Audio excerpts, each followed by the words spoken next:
in the background too. Hi everyone, my name is Anna. I'm a wife of an addict in recovery, and I'm also recovering myself from codependency. And I am Mitchell. I am a gratefully recovering addict and alcoholic. And I'm grateful to be here. I'm watching me move my face and see sparkles on it, and it amuses me. We said that we would come back on tonight, and Mitchell did an amazing job of expressing what it looked like for him 4 years ago before he chose recovery for himself again. And so tonight we're going to come on and we're going to express what it looked like for me 4 years ago before Mitchell chose recovery for himself. One eye looks like it's down in here. Look at it. Yours? Kinda. Is that something you've learned about yourself now? Hi, Patty. Good evening. So 4 years ago was definitely one of the hardest parts in the journey. And I think it's because I started to come to the point of acceptance that I could not control Mitchell's addiction. I couldn't control the addict, and all I could control is my own choices. I would say, though, that even though... Hi, Angie! Even though I did pack up all my things and did leave and go states away, as Mitchell said, 600 miles away, here to Massachusetts. That is why I always say acceptance and the process of letting go. It is the process of letting go. Because even though I was here, it still took me a while to really let go. Around this time right now, happy Halloween, Josh! Around this time right now, I'm just going to be real with everyone. I remember having panic attacks. I remember having severe anxiety. I remember not being able to watch a football game with my dad because I was in the kitchen pacing back and forth, wondering if Mitchell was alive or not. As Mitchell expressed this morning, he did write on Facebook, "I am alone." That terrified me when I saw it come up. I called his entire family, very frantic, and told them that they needed to go over there right away because I was under the belief that Mitchell was going to commit suicide. I know one of my biggest fears with Mitchell, it actually wasn't dying from the drug or the drink. My biggest fear was actually you dying of suicide.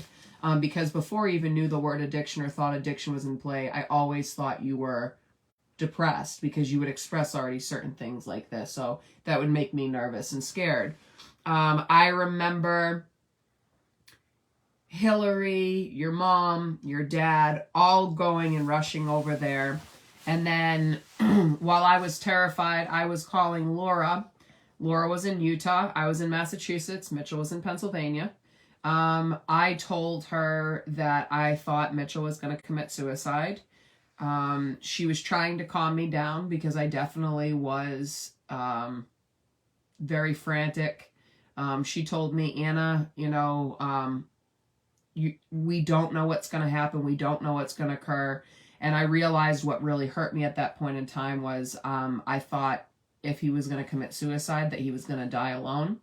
And for some reason in my mind before that moment, I felt like if someone died alone, they believed they weren't loved. And I wanted Mitchell, regardless of anything, I wanted him to know that he was loved. And it was really hard for me because I had already left the state of Pennsylvania and I was in Massachusetts. And so, of course, my mind was going straight to, well, if you're committing suicide, then I was the cause. I was the reason of why this happened. And Laura that night was really someone that kind of talked me down and asked me what my faith was. And I believed regardless of if you were alone or not, you were always loved. And I have the belief that we don't die alone, that something is there, whether it's past loved ones, higher power, whatever you want to call it. And I remember crying to Laura also and stating, Laura, why is this the hardest it's ever been? Even more than when I was right there in front of an active addiction, I will always remember Laura saying, "And it's because the devil is fighting tooth and nail because he knows he's losing his grip on you and Mitchell." And when I found out that you were just drunk, I got really upset because I went to such an extreme of worrying about you and then realizing that it was you just drunk. It made me so upset to the point where I started, I think, at that moment, kind of detaching and realizing that I couldn't even save you from death. And I know for me, guys, like I said, I'm going to be raw and I'm going to be honest about it. When I was having these panic attacks, when I was having this anxiety, guess what I found myself doing every single night? That was drinking.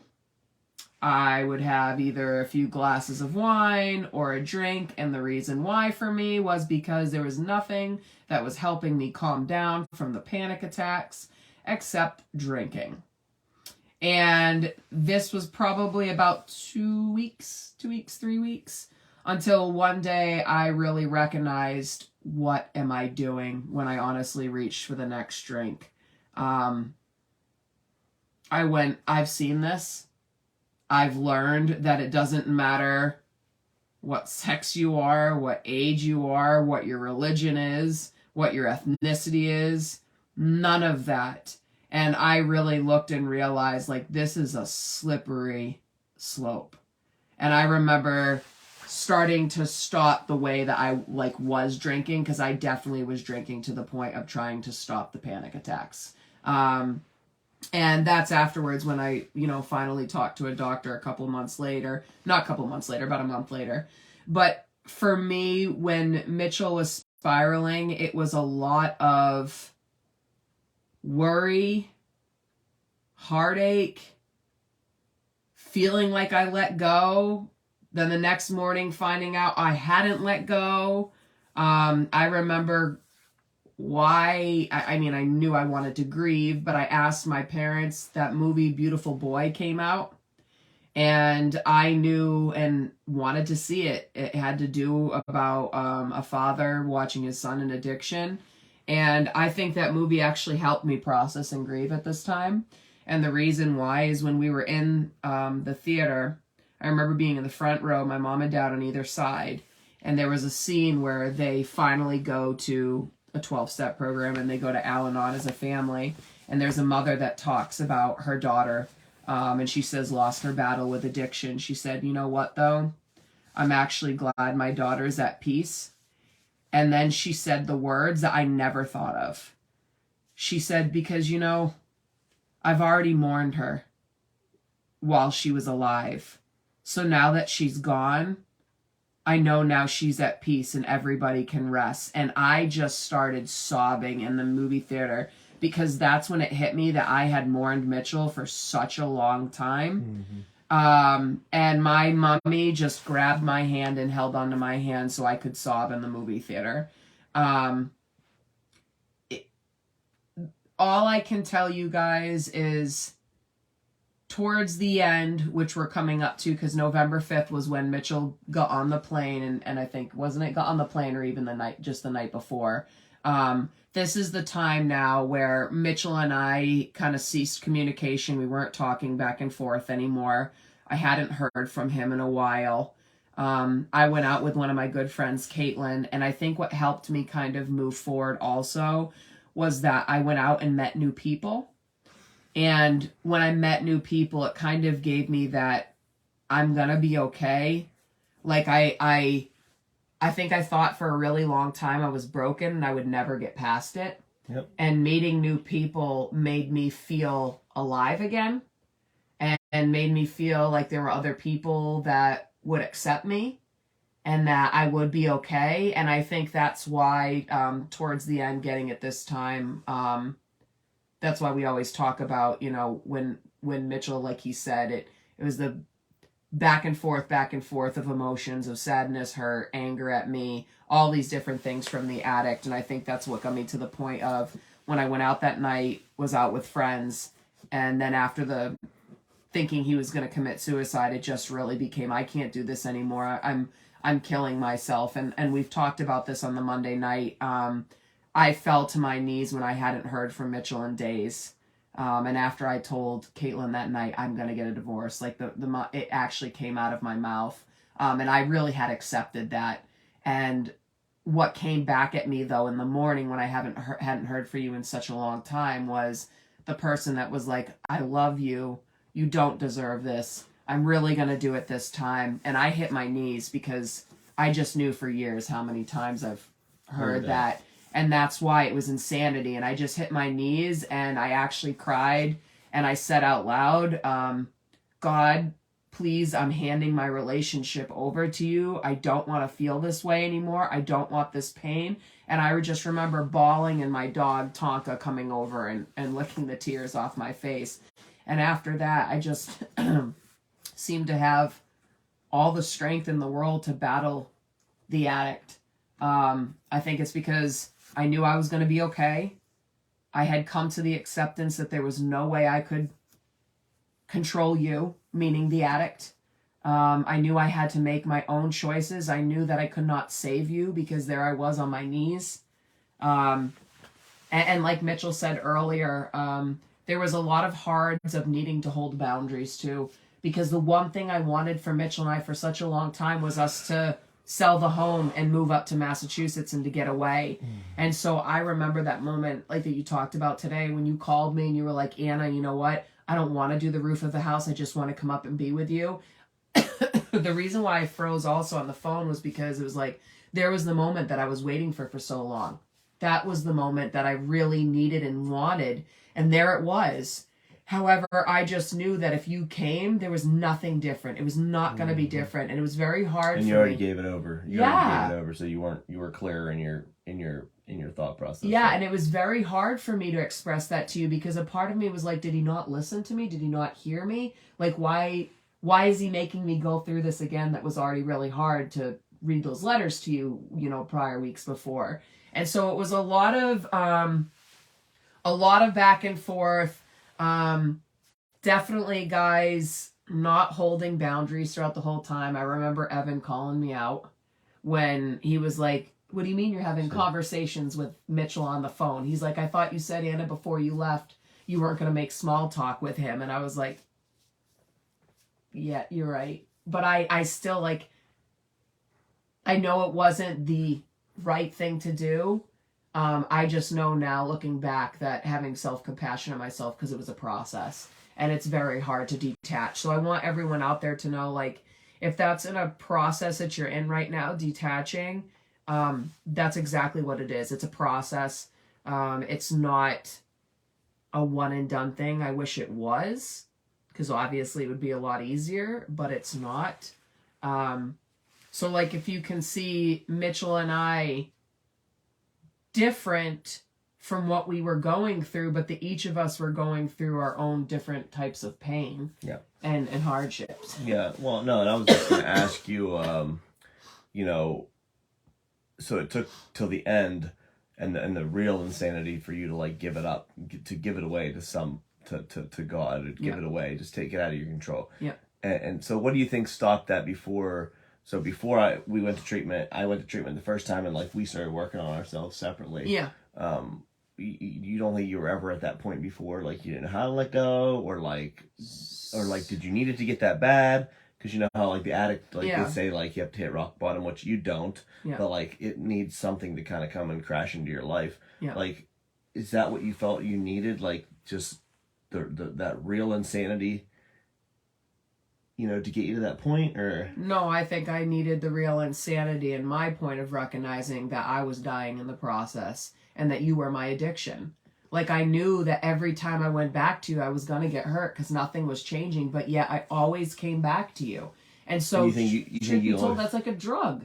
Think you always came back and didn't realize to give it up, to I to just take it out thought of I your could one more. Because of your codependency? Yes, and that's why I really consider codependency like a drug addiction a lot of the times, is because, So you needed the insanity of your codependency, of you keep on reaching out and helping and doing as much as you can while putting your feelings on the back burner. You needed that to hit so crazy that you finally said, I'm giving it up. Yes, because I really do fully believe that, it's, my mind goes, one more time.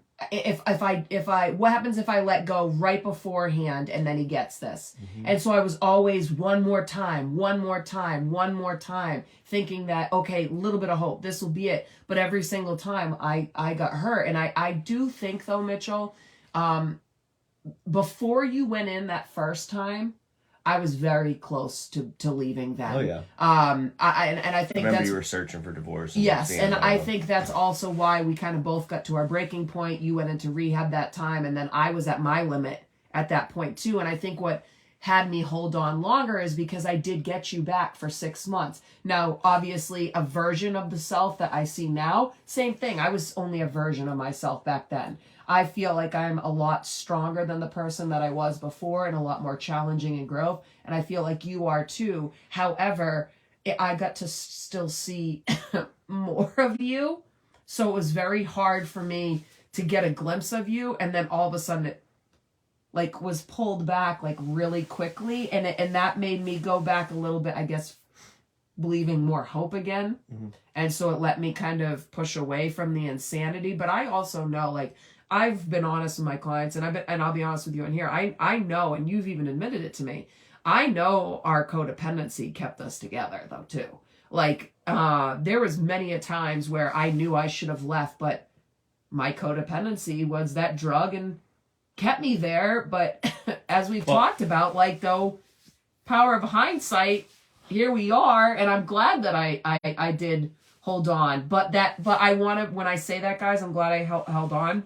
I want everyone on here to know that when I say that, though, I mean that if Mitchell did not choose recovery for himself, there was no holding on. This would not be here today. Well, and I think so. Two things. One is I think that's why codependence and addicts fit so well together is because someone who's not codependent is going to kick that addict out way before. Oh yes, right. That's why we find the codependency and the addiction that goes hand in hand. Yep. But I wanted to ask you, like, so how did you feel physically around that time? Like, just mentally, physically, emotionally, like your body, like sleeping habits, all that stuff. What did you feel like in that insanity? I don't know how many times I told myself I was broken, yet somehow I was still existing.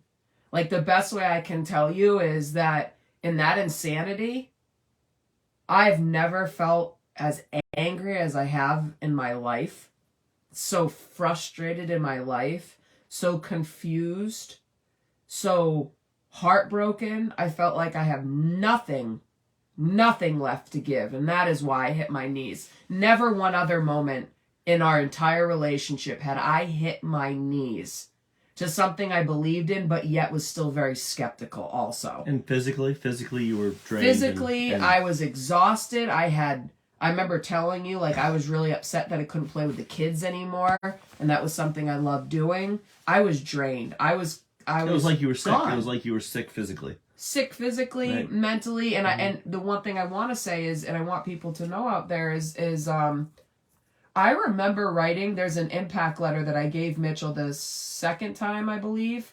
And it wasn't really as written like a letter like the first one. It was a train of my thoughts. And I remember putting in that letter and that night honestly going like, do I like the depression? Mm-hmm. Do I like the sadness? And my next thought after I wrote that was, I do, because I know that the depression and I know the sadness will be there for me more than my husband.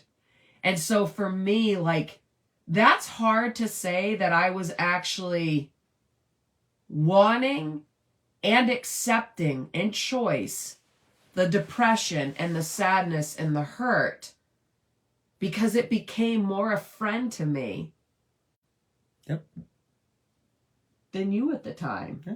I knew it would be there for me. It's the same with the addiction. The drugs are there for you always. Yeah. The drugs don't let you down. Yeah. And that's I mean, that's a really hard thing to express, but I don't wish it upon my enemy ever to go through addiction at all, and especially like, yeah, the end was the hardest. And I think the end was the hardest is because even though I feel like I got to acceptance, I just so badly wanted you to make it, you know?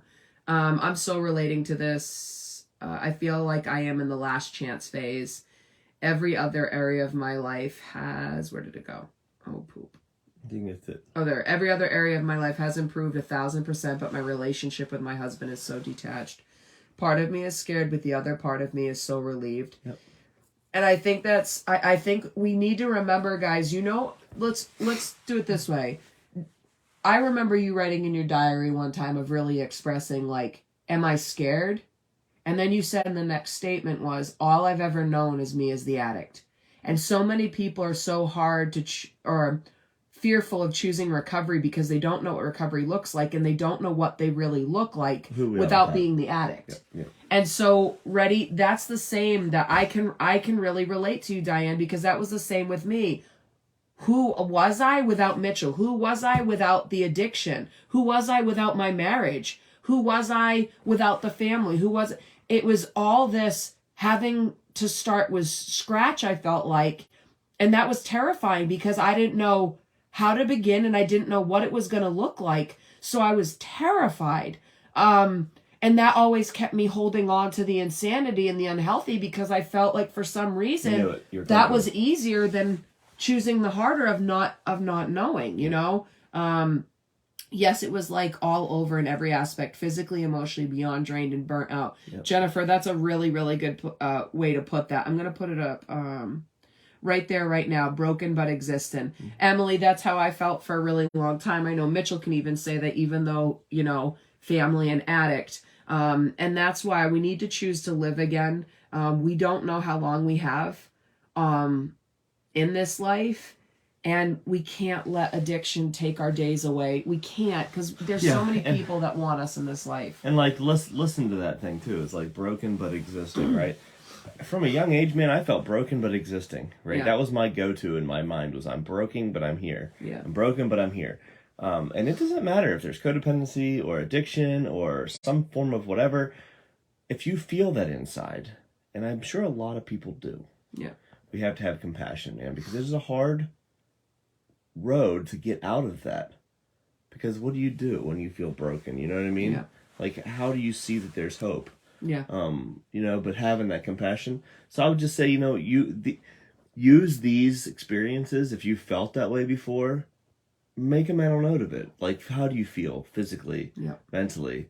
Because someone else will come along and you'll be able to share your story. And that's what people need to hear, is that you have kind of come on the other side of it. You didn't realize it, but by putting in this little work that maybe you didn't realize that, like, actually started chipping away at that stuff, you know, does chip away at it. You know what I mean? Like, that's what helped me a lot in rehab, was just knowing that other people had gone through it and they're like kind of doing it.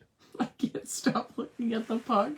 I know. I just noticed it. No, I as soon as I did the video, it was on last night too. I'm like, I just noticed it for the first time and it made me laugh. It's like dripping too. I know, but it made me laugh because I looked back and I was like, so Amanda wrote, not just dry, but actually working on your relationship. Amanda, the first 6 months, it was nothing like how Mitchell and I worked on a relationship this last time. And Mitchell, how long were you in treatment? A total of how many months? 13? What? Oh, what? How, like, in... No. Go ahead. It was 3 months, and then a month to 4 months, and then 3, 7, and then 10. 10 months in 18 months of time. Okay.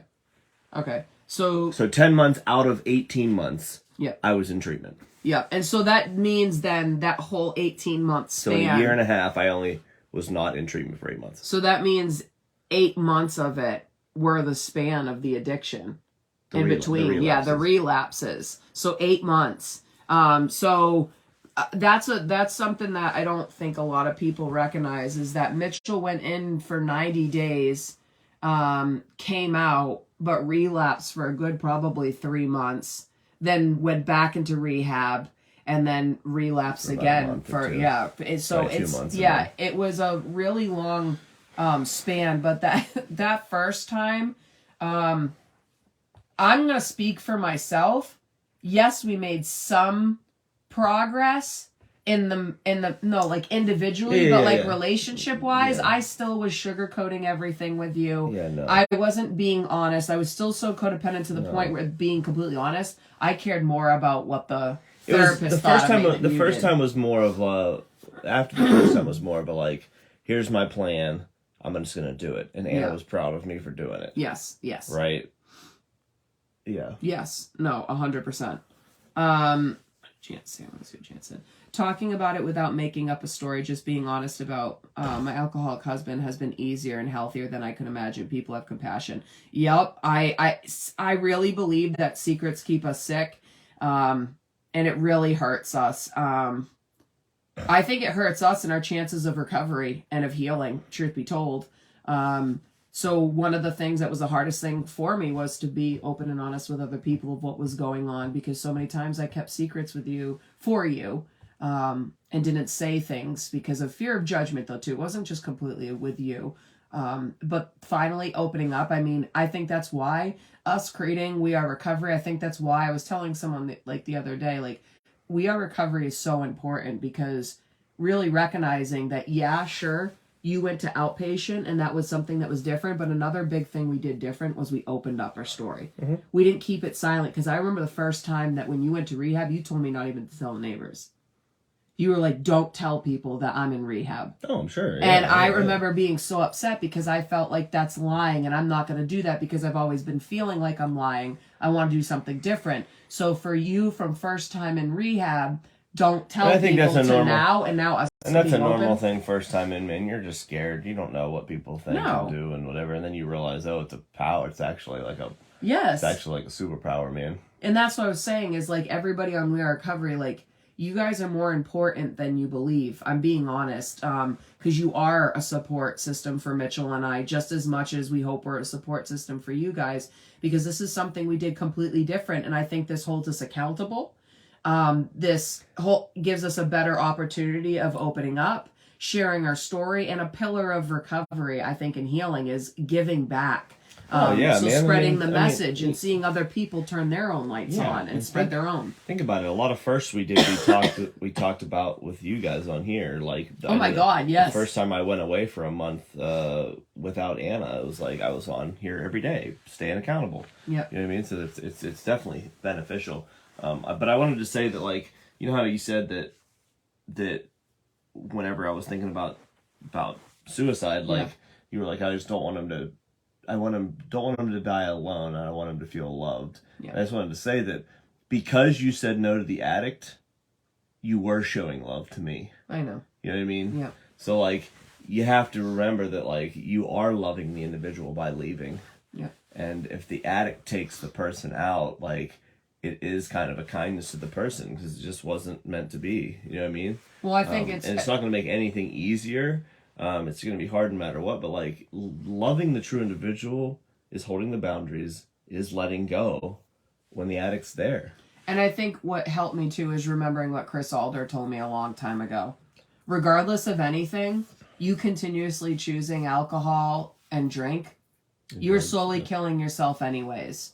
You know, you were committing suicide. Yep. And that's why when he told me, like, Anna, what do you want? Do you want to be by his grave and going, I could have done more, which could be leaving and holding boundaries, which you just expressed would be the best possibility, is actually telling the addict, no, I'm not doing this anymore. Or if he passes away knowing you did it and you gave it your all. And that was the hardest thing. You want to do it all. Yeah, and that was the hardest thing to hear, because, like, what you're expressing is, you know, the best chance you have a possibility of actually healing and have a life is sometimes when people detach. Yeah. And that's hard for us as family, because we don't want the individual to pass away. The truth is, though, is just like in Beautiful Boy, we're already mourning you while you're alive. Yeah. So you're dying in front of us anyways. Yeah, no. You know? I get it. Lita said, Anna, I can so relate. I'm in a position where I can't hang in anymore and need to separate. I am dealing with an addict who is so belligerent, and I am feeling guilty, and I know it's not my fault and has come to this. Lita, you're 100% right, okay? You're not doing anything wrong, and you're not responsible for his addiction. You're honestly not responsible for anything afterwards. The only thing you're responsible for is yourself.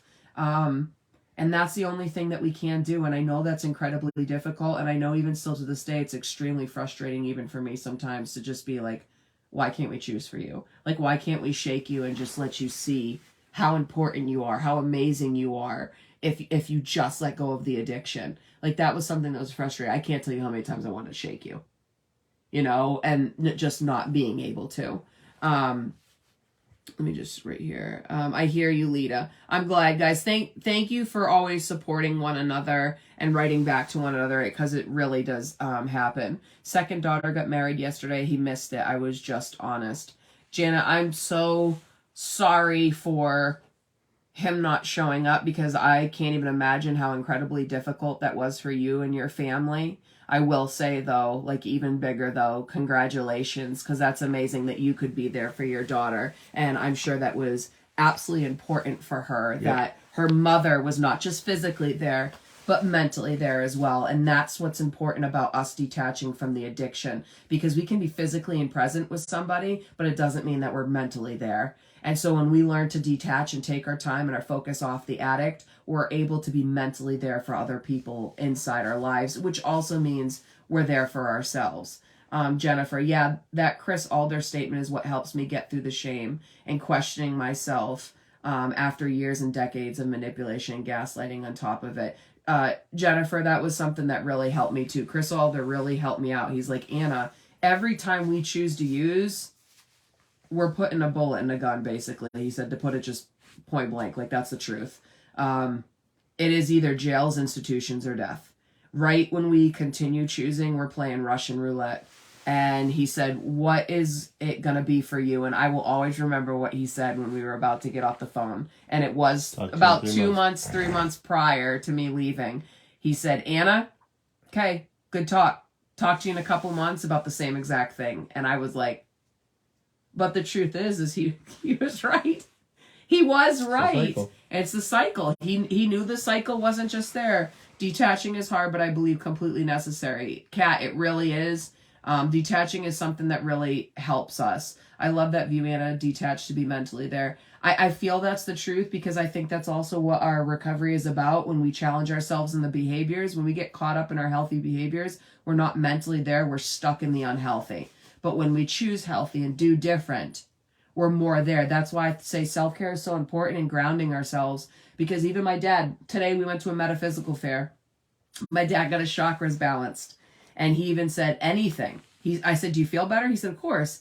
He said, anything in which you just stop from life for a moment and take a deep breath in and out, and you focus on you just feel better. It helps. Yep.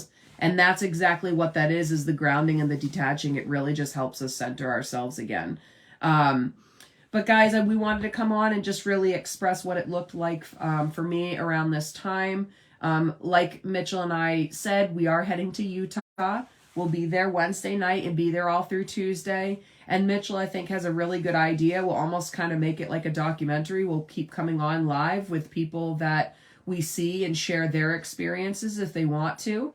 So it's not just Mitchell and I that you get the perspectives of and the knowledge of. You get other people that we've met along the way, other people that have supported us, influenced us. And I want you guys to know the knowledge that you hear from Mitchell and I, it's not our own. It's a lot of people before. Yeah, and we've said it before, like, people don't recover because people are silent. We recover because people are loud and they express how they've recovered. They're vulnerable. Yeah. And I think you have to realize too is like in early recovery from codependency or addiction or whatever is bothering you, like, recovery means that you're not jumping on these thoughts, you're running those thoughts by a committee of other people that you trust. Yeah. Because we are sick, right? Until we're healed, we're sick. So just remember, if you're going through something hard, reach out and express it to your support. Yeah. Okay, run it by that sounding board, because it's going to get out of your head and you're going to get some clarity to it, because we can't trust ourselves because we have this sick kind of dialogue in our own head. And there's nothing wrong with that. It just is what it is. Yeah. So run it by those people, and hopefully in the next week you'll get to meet some of my people. Yeah. And, Sandra, thank you guys. I really appreciate it too. Mitchell and I were going to talk about this, is we did do something that honestly was hard for us. We didn't know if we should do it or not. And what we did what we did was we enabled something called Stars, and what it is it's a way to support Mitchell and I, and to the point of being able to continue creating things like this for everybody. Oh, thank you, Jennifer. We really appreciate it, guys. Like I said, it is something that does help Mitchell and I continue supporting all of you too, but it's not something that needs to be done. We've just had a lot of people that asked, how can we support you? We'd love to support you. If you ever turn We Are Recovery into a nonprofit, or you're coaching or whatnot. And so that kind of made Mitchell and I do our hard and turn that on. But no one has to do anything, but we greatly appreciate it, guys, because it does help us be able to provide Kat, thank you. Provide for our family, so we can keep coming on and doing this with you guys, because we want to. We love you guys. We really do. You've always supported us so much. Thank you, guys. Like, this is already making me feel like crap for some reason. So, like, all right, I gotta shout it. Thank you. Thank you. It means a lot to us. Thank you, Janet. Thank you, Sandra. Thank you, Jennifer. You're all learning with us. Kat. We have really no idea. Yeah, I really do appreciate it, guys. You are our support system. We love you so much. And we're going to share this journey with you guys. I can't wait to take you into Utah and show you the people that truthfully helped Mitchell and I become who we are today. And that's 100% true. So we'll get Jen on here. Yeah, we'll get Jen on here. We'll get Laura Boberg for sure on here. Hopefully we can get Jared Casey on here. Chris Avery on here. No, not Chris Avery. Nikki on here. There's a lot of people, honestly, guys. Maybe that are just Steve. Yeah. Right on here. Just so many people that I can think about. It'd be really cool to share those people with you guys. So we love you guys. I am gonna start doing my morning lives again. Shay, yes, we can get Shay. 100% we get Shay on here. I will tell you guys, though, I'm not sure. I'm going to be honest. I'm not sure what time I will come on yet in the mornings, because for some reason it's still hard for me to get up in the mornings. I'm very tired. However, I want to start those lives again with you. So whatever time tomorrow, I promise I'll be It'll be real early when we're in Utah. Yeah. Oh, yeah. Oh, no, it'll be late. Oh, my God. It'll be late. If you're on the Eastern Coast, it will be... It'll be late on the East Coast. That's right. Never mind. Yeah, it'll be late. Opposite. It'll be late. But we love you guys. Thank you for sharing in the journey with us. And I'll see you tomorrow morning, and we'll take you on the trip to Utah. All right? Bye, guys. Good night. Good night.